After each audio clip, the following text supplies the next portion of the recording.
ನಿನ್ನೆ ದಿವಸ ಸುಮಾರು ಒಂದು ಮಧ್ಯಾಹ್ನ ಹೊತ್ತಲ್ಲಿ ಒಬ್ಬರು ಮೈಸೂರಿನಿಂದ ಒಬ್ಬರು ಪತ್ರಕರ್ತರು ಫೋನ್ ಮಾಡ್ತಾರೆ, ರವಿಕುಮಾರ್ ಅಂತ. ನಿಮ್ಮಲ್ಲಿ ಒಂದು ಶೂಟೌಟ್ ಆಗಿದೆ ಅಂತ ಹೇಳ್ಬಿಟ್ಟು ಅವರು ನನಗೆ ತಿಳಿಸ್ತಾರೆ.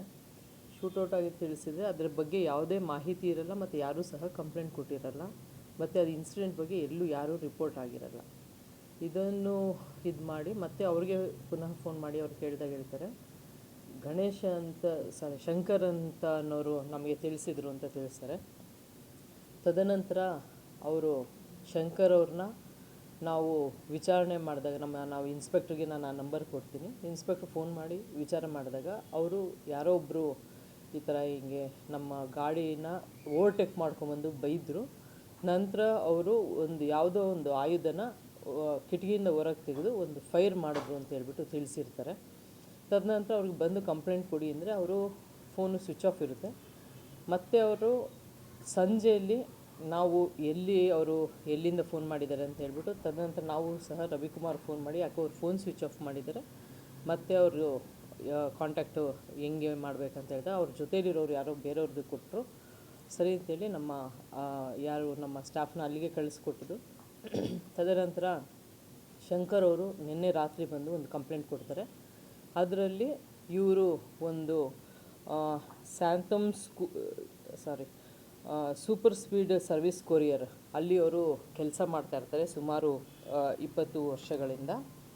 ಇವರು 2ನೇ ತಾರೀಕು ಬೆಳಗಿನ ಜಾವ ಸುಮಾರು 4:50 ಗಂಟೆಗೆ ಅವರು ಬ್ಯಾಂಗ್ಳೂರು ಮೈಸೂರು ಹೈವೇಲಿ ಹೋಗಬೇಕಾದ್ರೆ ಯಾವುದೋ ಒಂದು ಗಾಡಿ ಬಂದು ಅವ್ರಿಗೆ ಬೈದು ಅವಾಚ್ಯ ಶಬ್ದದಿಂದ ಬೈದು ತದನಂತರ ಗಾಡಿ ನಿಲ್ಲಿಸ್ಬೇಕು ಅಂತ ಹೇಳ್ಬಿಟ್ಟು ಓವರ್ಟೇಕ್ ಮಾಡ್ತಾರೆ. ಓವರ್ಟೇಕ್ ಮಾಡಿ ಸೈಡಲ್ಲಿ ಅವ್ರಿಗೆ ಯಾವುದೋ ಒಂದು ಆಯುಧದಿಂದ ಒಂದು ಫೈರ್ ಓಪನ್ ಮಾಡ್ತಾರೆ.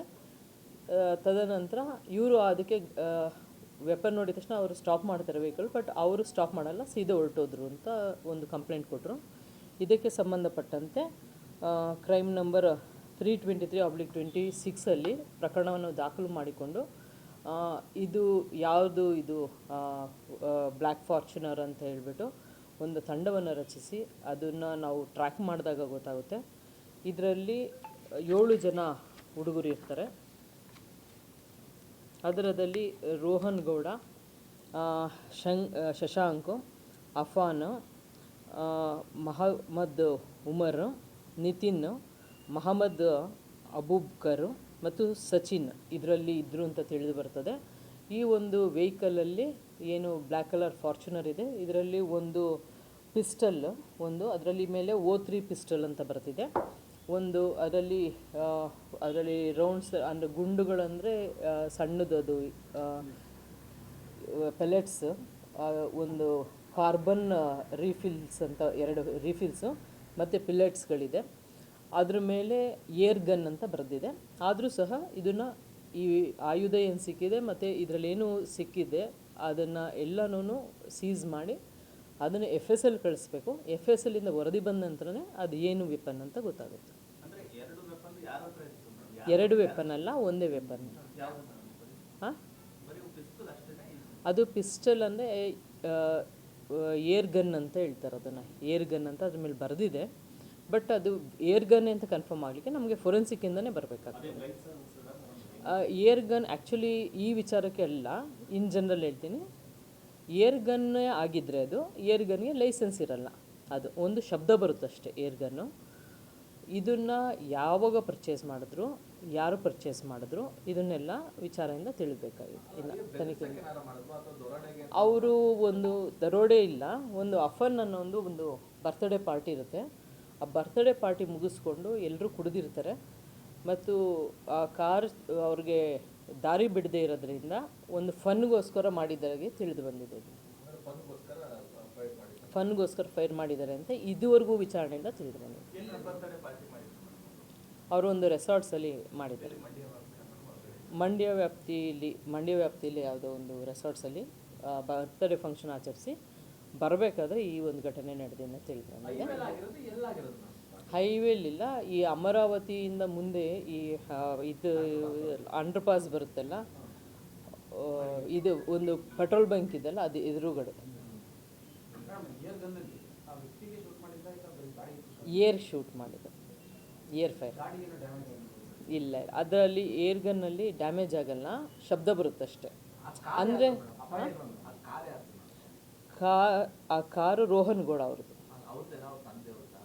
ಅದು ಇನ್ನೂ ಇದು ತೊಗೊಳ್ಬೇಕು ಇನ್ವೆಸ್ಟಿಗೇಷನಲ್ಲಿ ಆ ವೆಹಿಕಲ್, ಯಾಕೆಂದರೆ ಅದು KA05 ಅಷ್ಟೇ ಅದರಲ್ಲಿದೆ.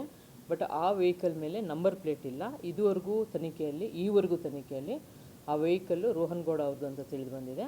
ಆದರೂ ಸಹ ಇದ್ರದ್ದು ಏನಿದೆ ಡೀಟೇಲು ಅದು ಇದರಲ್ಲಿ ಇನ್ವೆಸ್ಟಿಗೇಷನಲ್ಲಿ ಯಾರದೇ ಹೆಸರಲ್ಲಿದೆ ತೊಗೊಳ್ಬೇಕು. ಎಲ್ಲರೂ ಆಲ್ಮೋಸ್ಟ್ ಸ್ಟೂಡೆಂಟ್ಸು ಇದ್ದಾರೆ, ಒಂದಿಬ್ಬರು ಕೆಲ್ಸಕ್ಕೆ ಹೋಗಿ ಬಿಟ್ಟಿರೋರು ಇದ್ದಾರೆ, ಆ ಥರ ಒಬ್ರೊಬ್ರದ್ದು ಒಂದೊಂದು ಥರ ಇದೆ. ಎಲ್ಲನೂ 23-25 ಇಯರ್ಸ್. ಅವರು ಸ್ಟೂಡೆಂಟ್ ಇದ್ದಾರೆ, LLB ಓದ್ತಾ ಇದ್ದಾರೆ.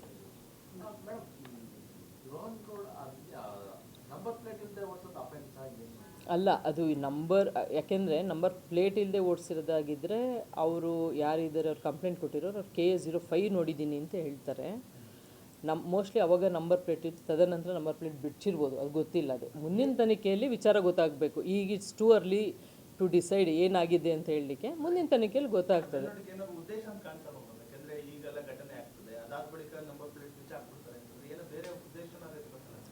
ಅದೆಲ್ಲನೂ ತನಿಖೆಯಿಂದನೇ ಗೊತ್ತಾಗಬೇಕು. ಈವರೆಗೂ ಆಗಿರೋದ್ರಲ್ಲಿ ಇದುವರೆಗೂ ಅವ್ರು ಫನ್ ಮಾಡಿರೋದು ಅಂತ ಗೊತ್ತಾಗಿದೆ. ಬರ್ತ್ಡೇ ಪಾರ್ಟಿ ಮಾಡಲಿಕ್ಕೆ ಪ್ರೂಫ್ ಇದೆ. ಬರ್ತ್ಡೇ ಪಾರ್ಟಿ ಮಾಡಿ ಬರಬೇಕಾದ್ರೆ ಹಿಂಗೆ ಮಾಡಿದ್ದಾರೆ ಅಂತ ಅವ್ರು ಫನ್ಗೆ ಅಂತ ಹೇಳಿದ್ದಾರೆ. ಆಯಿತು, ಮುಂದಿನ ತನಿಖೆಯಲ್ಲಿ ಬೇರೆ ಏನಾದ್ರು ಉದ್ದೇಶ ಇದ್ದರೂ ನಾವು ಅದನ್ನು ಫೈಂಡ್ ಔಟ್ ಮಾಡ್ತೀವಿ. ಯಾವುದೂ ಪ್ರಕರಣ ಇಲ್ಲ, ಎಲ್ಲ ಸ್ಟೂಡೆಂಟ್ಸ್. ಇನ್ನು ಇವಾಗ ಜಸ್ಟ್ ಡಿಗ್ರಿ ಮುಗಿಸಿರೋರಿದ್ದಾರೆ, ಎಲ್ಲ ಸ್ಟೂಡೆಂಟ್ಸ್ ಇದ್ದಾರೆ. ಇಲ್ಲ ಇಲ್ಲ,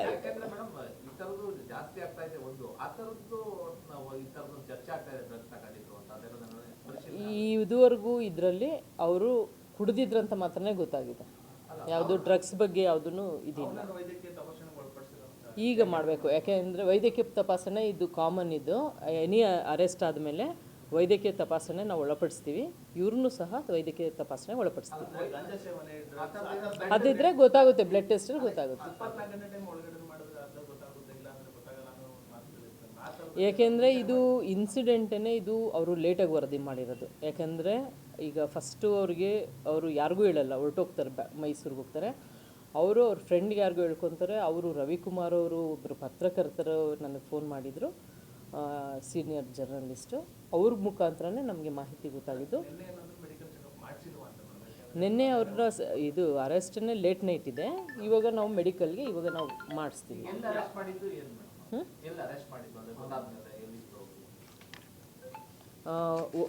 ಇವ್ರನ್ನ ರೋಹನ್ ಗೌಡ ಅವ್ರನ್ನ ಅಶೋಕ್ ನಗರದಲ್ಲಿ, ಇನ್ನು ಮಿಕ್ಕಿದವರೆಲ್ಲ ಸಾಂತಮ್ ಸ್ಕೂಲು ರೋಡಲ್ಲಿ, ಎಲ್ಲ ಇಲ್ಲೇ ಇದ್ರು, ಮಂಡ್ಯದಲ್ಲಿ ಇದ್ರು. ಅವರು ಆ್ಯಕ್ಚುಲಿ ಅವರು ಡೈಲಿ ಟ್ರಾವೆಲ್ ಮಾಡ್ತಾ ಇರ್ತಾರೆ. ನನಗೆ ಯಾಕಬೇಕು ಅಂತ ಒಂದು ಭಯದಲ್ಲೋ ಏನಕ್ಕೆ ಅಂತ ಗೊತ್ತಿಲ್ಲ. ಅವರು ಈವನ್ ಕಂಪ್ಲೇಂಟ್ ಕೊಡಬೇಕಾದ್ರೂ ನಾವು ಕೊಡಲ್ಲ ಅಂತಲೇ ಹೇಳ್ತಾಯಿದ್ರು. ನಾವು ಇಲ್ಲ, ಇದು ಪ್ರಕರಣ ನಡೆದಿದ್ರೆ ತಪ್ಪಾಗುತ್ತೆ, ಯಾಕಂದರೆ ಇದರಿಂದ ಬೇರೆಯವ್ರಿಗೂ ತೊಂದರೆ ಆಗ್ಬೋದು, ಮುಂದೆ ಹಂಗೆ ಮಾಡಬಾರ್ದು, ಕಂಪ್ಲೇಂಟ್ ಕೊಡಿ ಅಂತ ಹೇಳ್ಬಿಟ್ಟು ನಾವು ಕಂಪ್ಲೇಂಟ್ ಅವ್ರು ಏನು ಕೊಡ್ತಾರೋ ಅದನ್ನು ನಾವು ಕಂಪ್ಲೇಂಟ್ ತೊಗೊಂಡಿದ್ವಿ. ಸ್ಥಳ ಮಾಜರಲ್ಲಿ CC ಕ್ಯಾಮ್ರಾ ಫುಟೇಜ್ ಯಾವುದೂ ಇಲ್ಲ. ನಾವು ಏನಿದೆ ಅವ್ರ ಸ್ಥಳ ತೋರಿಸಿದ್ದು, ಇನ್ನೂ ಸ್ಥಳ ಮಾಜರಿ ಇನ್ನೂ ಈಗ ಮಾಡಬೇಕು. ಈಗ ಇಟ್ಸ್ ಟೂ ಅರ್ಲಿ. ಈಗ ನೀವು ಕೇಳ್ತೀರ ಎಲ್ಲ ಕ್ವಶನ್ನು, ಇಟ್ಸ್ ಟೂ ಅರ್ಲಿ. ಇದುವರೆಗೂ ಮಾಹಿತಿಯಲ್ಲಿ ಈಗ ನಾನು ಏನು ತಿಳಿಸಿದ್ದೀನಿ ಇಷ್ಟೇ ಇರೋದು ಇನ್ವೆಸ್ಟಿಗೇಷನಲ್ಲಿ. ಇಷ್ಟು ಸಹ ನಿಮ್ಮ ಮುಂದೆ ಇಟ್ಟಿದ್ದೀನಿ. ಮುಂದೆ ಯಾವುದಾದ್ರು ತನಿಖೆಯಲ್ಲಿ ಕಂಡು ಬಂದರೆ ಖಂಡಿತ ಪ್ರತ್ಯೇಕವಾಗಿ ತಿಳಿಸ್ತೀನಿ.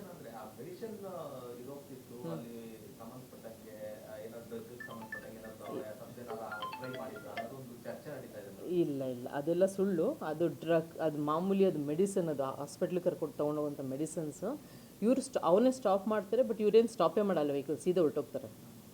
ಏನು ಈಗ ಇದೆ ಅವರು ಕಂಪ್ಲೇಂಟು, ಅವ್ರ ವೆಹಿಕಲ್ ಸ್ಟಾಪ್ ಮಾಡ್ತಾರೆ, ಇವ್ರು ಸ್ಟಾಪ್ ಮಾಡಲ್ಲ. ಈ ಹುಡುಗರು ಸೀದಾ ಮುಂದಕ್ಕೆ ಹೊರಟೋಗ್ತಾರೆ. ಅದನ್ನಂತ ಕಂಪ್ಲೇಂಟೇ ಹೇಳಿದೆ.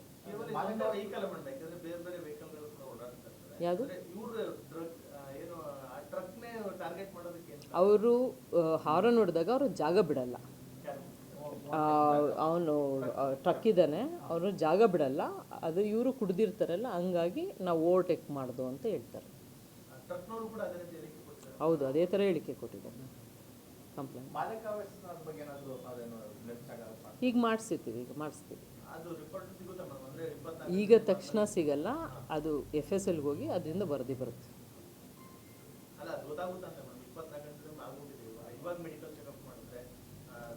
ಅದು ನೀವು FSLಲ್ಲಿ ಗೊತ್ತಾಗಬೇಕದು. ನಾವು ಏನಿದೆ ನಮ್ಮದು ಪ್ರೊಸೀಜರ್ ಪ್ರಕಾರ ನಾವು ಮಾಡ್ತೀವಿ.